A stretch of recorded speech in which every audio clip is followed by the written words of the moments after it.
Assalamualaikum warahmatullahi wabarakatuh.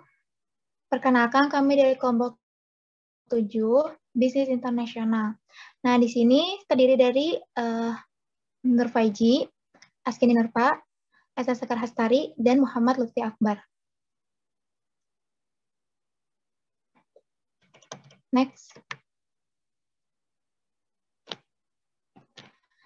Nah, untuk materi kali ini, kita ada 3 poin. Yang pertama ada perjanjian internasional, yang kedua ada hukum internasional, dan yang ketiga ada berbagai isu tentang lintas negara. Yang pertama kita akan membahas mengenai perjanjian internasional. Nah, perjanjian internasional ini adalah perjanjian yang diadakan oleh subjek-subjek hukum. Tentunya dia internasional dengan tujuan untuk melahirkan akibat-akibat hukum tertentu. Contoh perjanjian internasional itu adalah perjanjian yang dibuat dari negara dengan negara lainnya. Kemudian dengan negara dengan organisasi internasional dengan organisasi internasional lainnya, serta tata suci dengan negara. Jadi poinnya perjanjian internasional itu yaitu diadakan oleh antar negara. Next. Kemudian ada macam-macam perjanjian internasional. Next.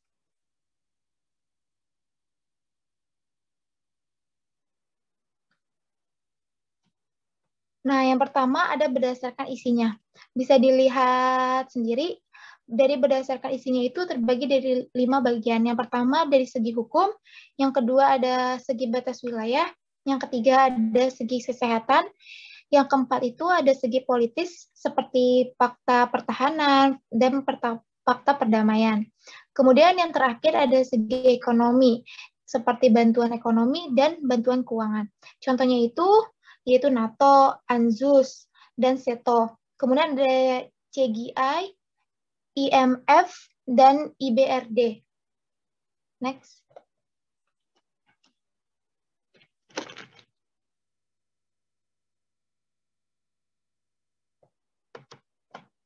Nah, yang kedua itu berdasarkan proses atau tahapan pembuatannya.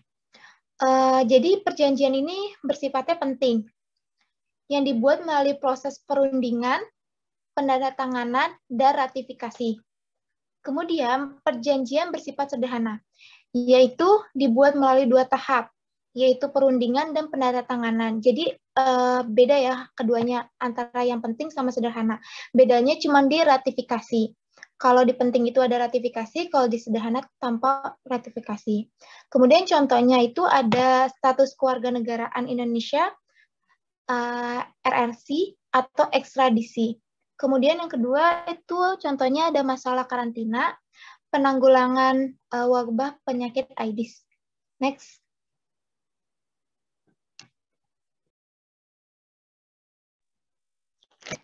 Selanjutnya akan dijelaskan oleh teman saya. Selanjutnya itu adalah berdasarkan proses dan atau tahap pembuatan. Di sini yang pertama, maksud saya berdasarkan subjeknya. Yang itu yang pertama adalah perjanjian antar negara yang dilakukan oleh banyak negara yang merupakan subjek hukum internasional. Selanjutnya perjanjian internasional antar negara dan subjek hukum internasionalnya. Perjanjian antar sesama subjek hukum internasional satu negara itu terdiri dari organisasi internasional dan juga organisasi internasional lainnya. Di sini pada contohnya yaitu adalah perjanjian antar organisasi internasional Tata Suci atau Vatikan dengan organisasi MEE, juga kedua kerjasama ASEAN dan MEE atau Masyarakat Ekonomi ASEAN. Selanjutnya, next.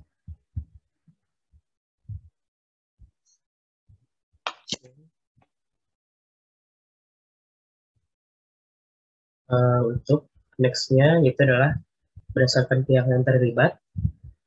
Di sini yaitu adalah pada perjanjian bilateral maksud saya, perjanjian yang diadakan oleh dua pihak, kata kuncinya oleh dua pihak, atau bersifat khusus untuk kepentingan dua negara saja. Yang selanjutnya perjanjian multilateral. Kalau di sini perjanjian yang diadakan oleh banyak pihak, kata kuncinya itu adalah banyak pihak, tidak hanya mengatur kepentingan pihak yang terlibat dalam perjanjian, tapi juga mengatur hal-hal yang menyangkut kepentingan umum dan bersifat terbuka. Di sini pada contohnya Konvensi Hukum Laut tahun 1998, Konvensi Wina tahun 1961 tentang hubungan diplomatik, Konvensi Jenewa tahun 1949 tentang perlindungan korban perang. Selanjutnya next, membahas berdasarkan fungsinya, yaitu terdiri dari law making treaties atau perjanjian yang membentuk hukum. Di sini sesuai dengan artinya adalah suatu perjanjian berdasarkan gaya hukum yang sifatnya multilateral. Punya treaty contract atau perjanjian yang bersifat khusus adalah perjanjian menimbulkan hak dan kewajiban yang hanya mengikat bagi negara-negara yang mengadakan perjanjian saja atau perjanjian bilateral. Pada di sini contohnya di saat perjanjian Indonesia dengan Republik Rakyat Cina tentang kewarganegaraan yang mengikat dua negara Indonesia dan RRC dalam pembahasan perjanjian tersebut. Selanjutnya,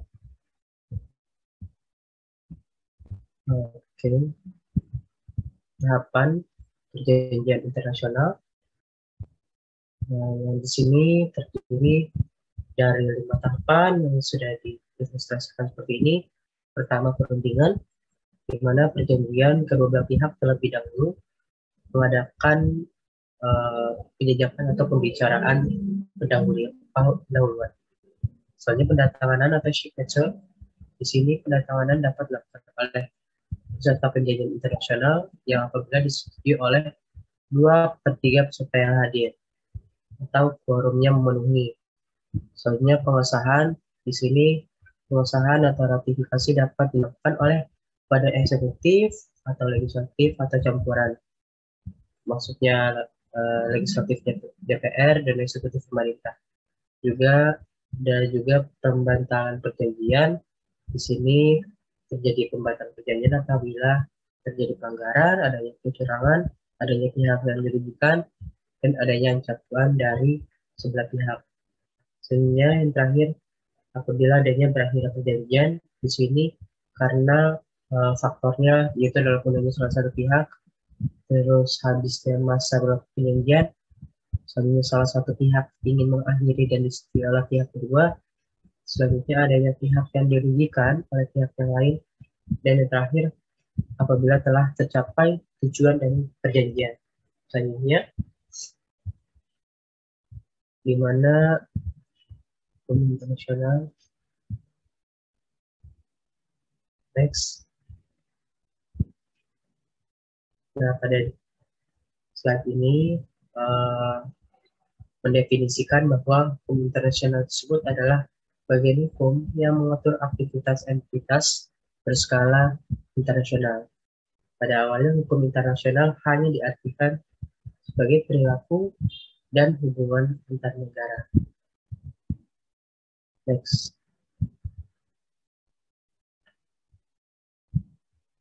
Selanjutnya yang terakhir, contoh-contoh objek hukum internasional. Yang pertama itu adalah hukum kejahatan terhadap kemanusiaan atau MASA. Istilah ini dikeluarkan oleh pengadilan Nuremberg pada sejarahnya untuk perbuatan kejam Nazi Jerman pada zamannya terhadap warga negaranya sendiri. Selanjutnya contoh yang kedua ada humaniter internasional. Di sini hukum internasional yang dibuat untuk bertujuan memberi perlindungan pada saat timbul konflik bersenjata, bukan internasional. Terus hukum internasional HAM, pada akhirnya norma hukum internasional yang ditujukan untuk menjamin perlindungan terhadap pribadi atau individu. terhadap hak asasi manusianya. Selanjutnya akan dijelaskan oleh teman saya yang lain.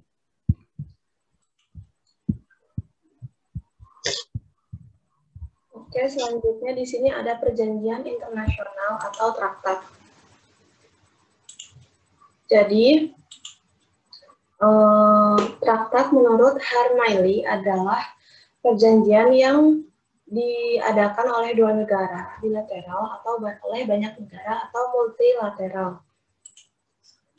Nah, di sini perjanjian internasional masih dibagi menjadi dua, yaitu tertulis dan juga tidak tertulis. Nah, kalau yang tertulis ini dituangkan ke dalam instrumen yang bentuknya tertulis dan pembentukannya ini melalui prosedur-prosedur dan aturan-aturan hukum. Sedangkan yang tidak tertulis itu yang diekspresikan melalui instrumen yang tidak tertulis. Contohnya itu adalah ucapan lisan. Jadi di sini selanjutnya ini ada asas hukum internasional dibagi menjadi tiga, yaitu asas teritorial, asas kebangsaan, dan juga asas kepentingan umum. Yang pertama ini, negara melaksanakan hukum bagi semua orang dan semua barang yang ada di wilayah tersebut. Asas ini menunjukkan bahwa negara ini memiliki wewenang atas semua orang yang ada di wilayahnya. Sedangkan asas kebangsaan ini didasarkan pada kekuasaan negara untuk warga negaranya. Jadi asas kebangsaan ini memiliki wewenang walaupun warga negaranya itu berada di luar negeri. Nah, yang ketiga ini asas kepentingan umum, didasarkan pada wewenang negara untuk melindungi, mengatur kepentingan dalam kehidupan bermasyarakat, walaupun kepentingan tersebut merupakan kepentingan umum. Lalu di sini ada kejahatan lintas negara. Jadi, kejahatan lintas negara ini merupakan bentuk kejahatan yang menjadi ancaman serius bagi setiap negara dan kemakmuran dan juga keamanan global. Karena sifatnya ini melibatkan berbagai negara, oleh karena itu ini merupakan menjadi permasalahan serius yang ada di setiap negara. Nah, di sini ditanya bagaimana dunia dapat menanggulangi kejahatan lintas negara. Jadi, pada tahun 2000 ini diciptakan sebuah mekanisme multilateral melalui sebuah perjanjian internasional yang disebut United Nations Convention on Transnational Organized Crime. Nah, organisasi ini dibentuk pada tahun 2000 dan menjadi panduan dasar bagi negara-negara dalam upaya penanggulangan kejahatan lintas negara. Selanjutnya di sini ada contoh dari kejahatan lintas negara. Di sini dijelaskan ada 5, yaitu perdagangan orang dan penyelundupan manusia, kejahatan korupsi, kejahatan perikanan, kejahatan lintas negara baru dan berkembang, kejahatan narkotika, dan obat-obatan narkoba. Lalu di sini ada penyelundupan, perdagangan orang dan penyelundupan manusia. Jadi isu perdagangan orang dan penyelundupan ini dapat dikategorikan sebagai isu migrasi irreguler, yang mana isu tersebut tetap menjadi isu sentral di dunia. Bagi Indonesia, isu migrasi irreguler ini jelas merupakan permasalahan lintas negara. Selanjutnya akan dijelaskan oleh Pak Izi. Oke, ya, selanjutnya kejahatan korupsi. Jadi terkait di sini yaitu pencegahan dan pemberantasan korupsi yang merupakan salah satu prioritas utama dalam di pemerintahan Republik Indonesia yang juga dilaksanakan pada tingkat nasional maupun secara internasional juga. Nah, sebenarnya upaya pemberantasan korupsi ini Indonesia kayak udah menandatangani dengan negara-negara lain, yaitu perjanjian United Nations Convention Against Corruption atau UNCAC pada tanggal 18 Desember 2003 dan meratifikasinya melalui Undang-Undang Nomor 7 Tahun 2006. Oke, next.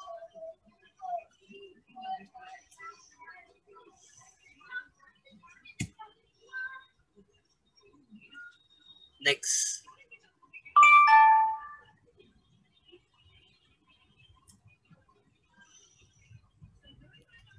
Next. Yang slide 20. Masuk belum? Cek. Oke, ya selanjutnya kejahatan narkoba. Nah, kejahatan penyalahgunaan narkotika dan obat terlarang ini atau narkoba itu umumnya bersifat lintas negara, mengingat produsen, kurir, dan korban itu bisa berasal dari negara yang berbeda. Dan untuk itu diperlukan kerjasama internasional karena tidak dapat ditanggulangi oleh satu negara sendiri. Bahkan ketika warga negara dari negara lain melakukan tindak kejahatan narkoba pada suatu negara, maka tidak ada pembelaan dari warga negara asing tersebut ketika melakukan pelanggaran dalam suatu negara. Bisa saja jadi hukuman mati menjadi salah satu opsi yang paling tepat untuk menghukum para pelaku narkoba tersebut. Oke, next.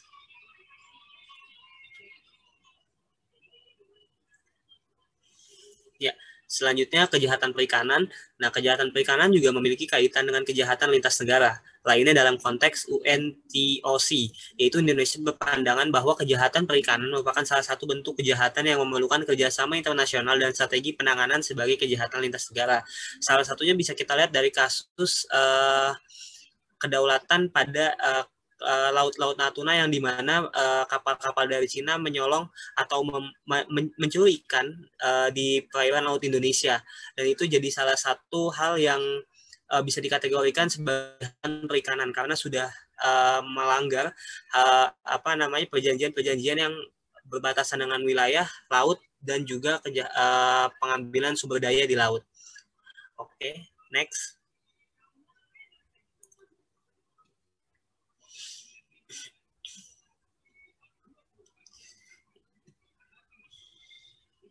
Oke, next. Ya, selanjutnya kejahatan lintas negara baru dan berkembang. Ya, pada tahun 2010, Conference of States Parties atau COSP, UNTOC yang kelima telah mengidentifikasi beberapa kejahatan lintas negara baru dan berkembang, new and emerging crimes, antara lain cybercrime, identity-related crimes, perdagangan gelap, benda-benda cagar budaya, kejahatan lingkungan, pembajakan di atas laut, dan perdagangan gelap organ tubuh yang menjadi salah satu fokus utama yang baru dilaksanakan. Oke, next.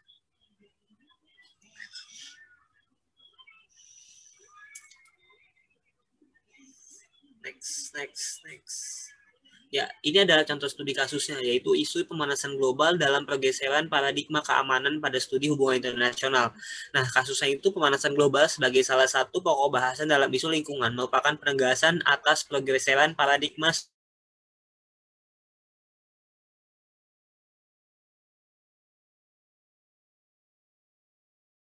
studi hubungan internasional, dampak kerjasama lintas batas negara, terutama individu juga terlibat dalam usaha mengatasi dampak buruk pemanasan global. Nah, ini terjadi karena ia lebih dekat dengan problem pemanasan global yang selama ini tidak dianggap sebagai isu politik tingkat tinggi. Pergeseran perspektif ini dapat mendekatkan akademisi ilmu hubungan internasional pada objek yang dipelajarinya. Tidak seperti sebelumnya ketika studi tersebut fokus pada negara sehingga membuat akademisi mempelajari objek-objek di luar dirinya. Oke. Next. Ya. Next. Oke. Mungkin itu saja presentasi dari kelompok kami. Kurang lebihnya mohon maaf. Wassalamualaikum warahmatullahi wabarakatuh.